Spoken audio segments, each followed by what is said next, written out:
தமிழக மீனவர்கள் பிரச்சினைக்கு தீர்வு காணாமல் பிரதமருக்கு கடிதம் மட்டுமே எழுதிக் கொண்டிருக்கிறார் ஜெயலலிதா. கேப்டன் விஜயகாந்த் குற்றச்சாட்டு.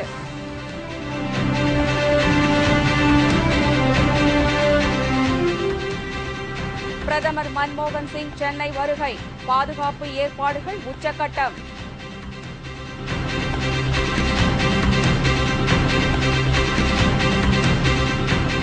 குடியரசுத் தலைவர் தேர்தல் ஆதரவு திரட்ட நாளை சென்னை வரும் பிரணாப்பிற்கு உற்சாக வரவேற்பு.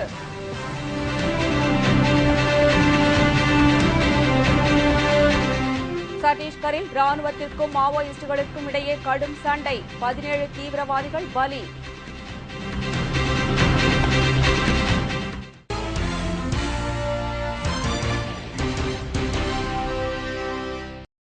வணக்கம். விரிவான செய்திகள். தமிழக மீனவர்கள் பிரச்சினைக்கு உரிய தீர்வு காணாமல் கொடநாட்டில் அமர்ந்து கொண்டு மத்திய அரசுக்கு கடிதம் எழுதிக் கொண்டே ஜெயலலிதா காலத்தை வீணாக்கி வருவதாக தேமுதிக தலைவர் கேப்டன் விஜயகாந்த் குற்றம் சாட்டியுள்ளார். தருமபுரி மாவட்டம் கிருஷ்ணகிரி சாலையில் குண்டலப்பட்டியில் தேமுதிக மாவட்ட அவைத்தலைவர் தம்பி என்கிற ஜெயசங்கரின் மகள் சிந்துவின் திருமணத்தை கேப்டன் விஜயகாந்த் நடத்தி வைத்தார். அப்போது புதுமண தம்பதியர் சிந்து தியாகராஜ் ஆகியோரை வாழ்த்தி பேசிய கேப்டன் விஜயகாந்த் மணமக்கள் இருவரும் விட்டுக் கொடுத்து அனுசரித்து வாழ்க்கை நடத்த வேண்டும் என்று கேட்டுக் கொண்டார். தேமுதிகவின் செல்வாக்கு காரணமாகவே அதிமுக வெற்றி பெற்று ஆட்சி பொறுப்புக்கு வந்துள்ளது என்றார். புதுக்கோட்டை இடைத்தேர்தலில் தேமுதிகவிற்கு டெபாசிட் கிடைத்ததன் மூலம் பொதுமக்கள் அதிமுகவை புறக்கணித்திருப்பது உறுதியாகி இருப்பதாகவும் கேப்டன் விஜயகாந்த் கூறினார். மேலும் தமிழ்நாட்டில் நிலவும் பிரச்சினைகளை தீர்க்காமல் கொடநாட்டில் ஜெயலலிதா ஓய்வு எடுத்து வருவதையும் அவர் சுட்டிக்காட்டினார். எனவே வரும் நாடாளுமன்ற தேர்தலில் ஜெயலலிதாவிற்கு தமிழ்நாட்டு மக்கள் தகுந்த பாடம் புகட்டுவார்கள் என்றும் அவர் கூறினார். கடந்த திமுக ஆட்சியில் தமிழக மீனவர் பிரச்சினை குறித்து பிரதமருக்கு கருணாநிதி கடிதம் எழுதியதை ஜெயலலிதா விமர்சனம் செய்ததாக கேப்டன் தெரிவித்தார்.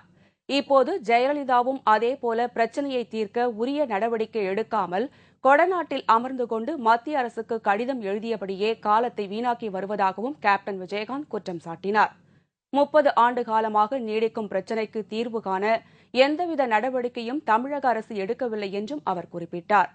திருமண நிகழ்ச்சியில் தேமுதிக மாநில இளைஞரணி செயலாளர் LK சுதேஷ், தருமபுரி மாவட்ட செயலாளர் டாக்டர் வி இளங்கோவன், தருமபுரி தொகுதி சட்டமன்ற உறுப்பினர் A பாஸ்கர் மற்றும் தேமுதிக MLAக்கள், நிர்வாகிகள் உள்ளிட்டோரும் மணமக்களை வாழ்த்தி பேசினர். இதனிடையே அரசு பொதுத் தேர்வில் அதிக மதிப்பெண் பெற்று மேற்படிப்பு படிக்க இயலாத மாணவ மாணவியருக்கு கேப்டன் விஜயகாந்த் நிதி உதவிகளை வழங்கினார். புதுவையில் நடைபெறும் பல்வேறு நிகழ்ச்சிகளில் கலந்து கொள்வதற்காக பிரதமர் மன்மோகன் சிங் இன்று சென்னை வருகிறார். பின்னர் ஹெலிகாப்டரில் மூலம் புதுவை செல்கிறார். புதுச்சேரியில் பல்கலைக்கழகத்தின் வெள்ளி விழா கட்டிட திறப்பு நிகழ்ச்சி இன்று நடைபெறுகிறது. இந்த விழாவில் பங்கேற்பதற்காக பிரதமர் மன்மோகன் சிங் இன்று புதுவை வருகை தரவுள்ளார். டெல்லியிலிருந்து சிறப்பு விமானத்தில் புறப்படும் பிரதமர் மன்மோகன் சிங் சென்னை வந்தடைகிறார். சென்னை வந்ததும் விமான நிலையத்திலிருந்து மாலை 3:30 மணியளவில் ஹெலிகாப்டரில் புதுச்சேரி செல்கிறார்.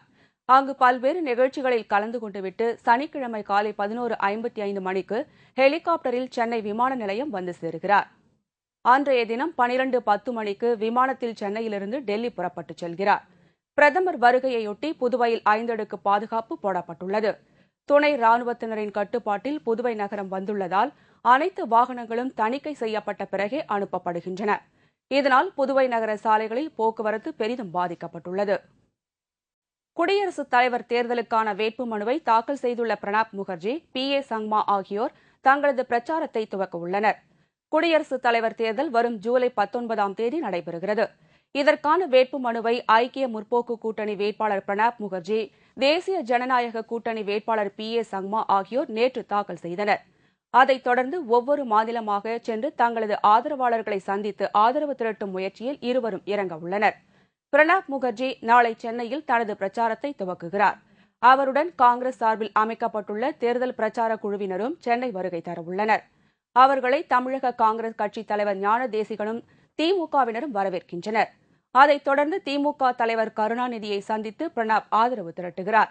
தேசிய ஜனநாயக கூட்டணியின் ஆதரவுடன் போட்டியிடும் PA சங்மா நாடு முழுவதும் பிரச்சாரம் செய்து ஆதரவு திரட்டவுள்ளார். அவருடன் பாஜக தலைவர் நிதின் கட்காரி மற்றும் LK அத்வானி உள்ளிட்ட தலைவர்களும் செல்ல உள்ளனர். சத்தீஸ்கரில் நடைபெற்ற தேடுதல் வேட்டையில் மாவோயிஸ்டுகள் 18 பேர் என்கவுண்டரில் சுட்டுக் கொல்லப்பட்டுள்ளனர். சத்தீஸ்கரின் தாண்டேவாடா மாவட்டத்திற்குட்பட்ட வனப்பகுதியில் மத்திய ஆயுதப்படை போலீசார் தேடுதல் வேட்டையில் ஈடுபட்டிருந்தனர். ஜகர்குண்டா மற்றும் பசகுடா இடையே மாவோயிஸ்ட் கும்பல் ஒன்று மறைந்திருப்பதாக தகவல் கிடைத்தது. இதையடுத்து 3 பிரிவாக பிரிந்து ஒரே நேரத்தில் மாவோயிஸ்டுகள் மீது போலீசார் தாக்குதல் நடத்தினர். மாவோயிஸ்டுகளும் பதில் தாக்குதல் நடத்தினர். இதில் 18 பேர் கொல்லப்பட்டனர். ஒருவர் மட்டும் மாவோயிஸ்ட் இயக்கத்தைச் சேர்ந்தவர் என்றும் இதர 17 பேர் மாவோயிஸ்ட் ஆதரவாளர்கள் என்றும் கூறப்படுகிறது. மேலும் பல மாவோயிஸ்டுகள் படுகாயமடைந்துள்ளதால் உயிரிழப்பு அதிகரிக்கக்கூடும் என்று தகவல் வெளியாகியுள்ளது. மாவோயிஸ்டுகள் மீதான தாக்குதல் தொடர்ந்து நடைபெற்று வருவதாகவும் போலீசார் கூறினர். தமிழ்நாடு அரசு பணியாளர் தேர்வாணையம் நடத்தும் குரூப் 4 தேர்வுக்கான நுழைவுச்சீட்டு இன்று முதல் இணையதளத்தில் வெளியிடப்படும் என அறிவிக்கப்பட்டுள்ளது. தட்டச்சர், சுருக்கெழுத்தர், இளநிலை உதவியாளர் உள்ளிட்ட பணியாளர்களை தேர்வு செய்வதற்காக தமிழ்நாடு அரசு பணியாளர் தேர்வாணையத்தால் நடத்தப்படும் குரூப் 4 தேர்வுக்கு இதுவரை 11 லட்சம் பேர் இணையதளம் மூலம் விண்ணப்பித்துள்ளனர். ஜூலை 7ஆம் தேதி நடைபெற இருக்கும் இந்த தேர்வுக்கான ஹால் டிக்கெட் எனப்படும் நுழைவுச்சீட்டு டிஎன்பிசி இணையதளத்தில் இன்று வெளியிடப்படும் என அறிவிக்கப்பட்டுள்ளது. தேர்வில் எந்தவித முறைகேடும் நடக்காத அளவிற்கு பலத்த பாதுகாப்பு மற்றும் கண்காணிப்பு நடவடிக்கைகளை தமிழ்நாடு அரசு பணியாளர் தேர்வாணையம் எடுத்து வருகிறது. குடியரசுத் தலைவர் தேர்தலுக்காகவே பெட்ரோல் விலை குறைக்கப்பட்டுள்ளதாகவும் தேர்தல் முடிந்த பிறகு மீண்டும் பெட்ரோல் விலையை உயர்த்த மத்திய அரசு திட்டமிட்டுள்ளதாகவும் மம்தா பானர்ஜி குற்றம் சாட்டியுள்ளார். சர்வதேச சந்தையில் கச்சா எண்ணெயின் விலை அதிகரித்து வந்ததால் கடந்த மாதம் பெட்ரோல் விலை லிட்டருக்கு $7.50 உயர்த்தப்பட்டது. இதற்கு நாடு முழுவதும் கடும் எதிர்ப்பு கிளம்பியது. இந்நிலையில் தற்போது கச்சா எண்ணெயின் விலை குறைந்துள்ளதால் முதல் கட்டமாக $2.46 குறைக்கப்படுவதாக எண்ணெய் நிறுவனங்கள் அறிவித்தது. அதன்படி நேற்று நள்ளிரவு முதல் பெட்ரோல் விலை குறைப்பு அமலுக்கு வந்தது. சென்னையில் 1 லிட்டர் பெட்ரோல் விலை $72.27க்கும் தலைநகர் டெல்லியில் $67.78க்கும் விற்கப்படுகிறது. டெல்லி மாநில அரசு விதிக்கும் வரி குறைப்பாட்டால் அங்கு பெட்ரோல் விலை தமிழகத்தை விட குறைவு. இதனிடையே இந்த பெட்ரோல் விலை குறைப்பு குடியரசுத் தலைவர் தேர்தலுக்காக செய்யப்பட்டுள்ளதாக திரிணாமுல் காங்கிரஸ் கட்சியின் தலைவர் மம்தா பானர்ஜி குற்றம் சாட்டியுள்ளார். குடியரசுத் தலைவர் தேர்தல் முடிந்த பிறகு மீண்டும் பெட்ரோல் விலையை உயர்த்த மத்திய அரசு திட்டம் தீட்டியிருப்பதாக கூறியுள்ள மம்தா பானர்ஜி, சர்வதேச சந்தையில் கச்சா எண்ணெயின் விலை $100 அளவிற்கு குறைந்துள்ள போது பெட்ரோல் விலையை $10 30 வரை குறைக்காதது ஏன் என்று கேள்வி எழுப்பியுள்ளார். இதனிடையே $2.46 என்ற இந்த பெட்ரோல் விலை குறைப்பு தங்களுக்கு திருப்தி அளிக்கவில்லை என்றும் அண்மையில் உயர்த்தப்பட்ட $7.50 திரும்பப் பெற வேண்டும் என்று பாஜக வலியுறுத்தியுள்ளது. லண்டன் ஒலிம்பிக் போட்டியில் கலந்து கொண்டு விளையாடுவதில் உறுதியாக உள்ளதாக இந்திய டென்னிஸ் வீரர் லியாண்டர் பயஸ் திட்டவட்டமாக தெரிவித்துள்ளார். 6வது ஒலிம்பிக் போட்டியில் கலந்து கொள்வது தனது கனவு என்று தெரிவித்த பயஸ், சில்லறை அரசியலை டென்னிஸுக்குள் நுழைய அனுமதிக்க மாட்டேன் என்றும் கூறினார். இந்திய டென்னிஸ் அமைப்பு எந்த விளையாட்டு வீரருடன் விளையாடச் சொன்னால் அதற்கு தாம் தயாராக இருப்பதாகவும் தெரிவித்தார். முன்னதாக லியாண்டர் பயஸுடன் விளையாடுவதற்கு இந்திய டென்னிஸ் தரவரிசையில் முன்னிலையில் உள்ள மகேஷ் பூபதி மற்றும் போபண்ணா ஆகியோர் மறுத்தது குறிப்பிடத்தக்கது.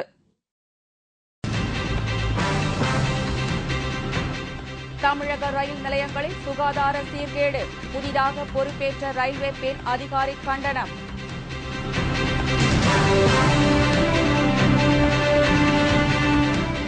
கடலூரில் சூறாவளி காற்றுடன் கனமழை, பேருந்து நிலையத்தில் மின்விளக்கு சாய்ந்ததால் பதற்றம். மற்றும் பல செய்திகள் விளம்பர இடைவேளைக்கு பிறகு.